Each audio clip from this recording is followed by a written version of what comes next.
What I know is this. When you die, you can't take no money with you, and whoever you love, when you pass, you can't give them no money.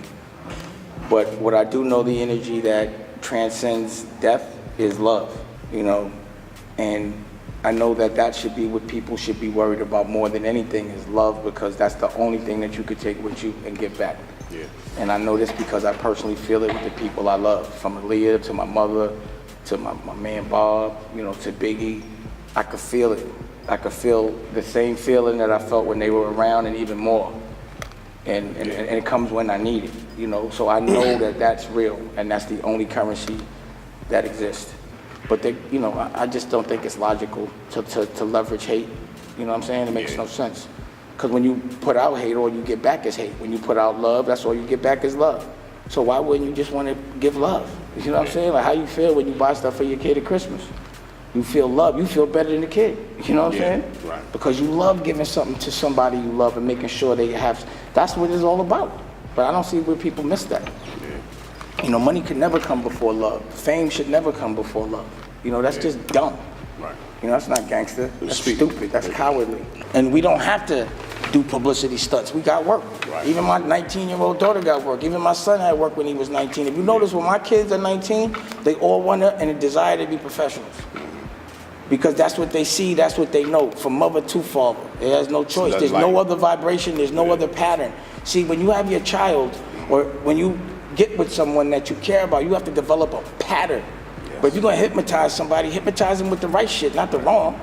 You feel me? That's where the word father comes from the word pattern, pattern. That's what it means, pattern. That's where you get the word pattern from. That's what a father is to the household, the pattern. Yeah, that's what the father is to the household, the pattern. The pattern. Pattern. You know, but those patterns can be broken if you don't have the right father. Absolutely. I mean, again, everything we do that's negative, we only do it because we're used to it. Yes. And the reason why the pattern has been implemented is so it can be monetized. It's again, that's that form of slavery. Yeah. Where they want you to do something and you continue to do it whether you know you're doing it or not.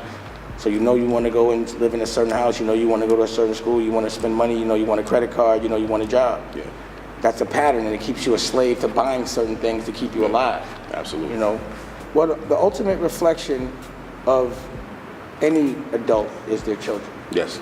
Yes. And you know, people make mistakes, but you know, when they're polite, and when they're humble, and when they're nice to people, like, you know, whatever sacrifice it was worth it. Absolutely. You know, whatever fight I had to go through to get to where we're at right now, it was meant to be. So just because we have pain is because sometimes pain is the only way we can learn, you know, about the love we need to give. Sometimes the best teacher is adversity. It is. Pain is the best teacher. The trick is to learn before the pain. Yeah. That's the trick. Well, pain will teach you I share people, not to cut you off, but I share with people all the time. Like, I didn't really start living life to the fullest until after I got shot. Yeah. You know, and then everything began to look different. Everything felt different. I began to give more love, even without me looking for love in return. You know, so it just became a process that I didn't have to go through that in order to learn that lesson. But, you know, the adversity of going through that really brought me forward. My perspective on things is always the upside, not the down. Yeah.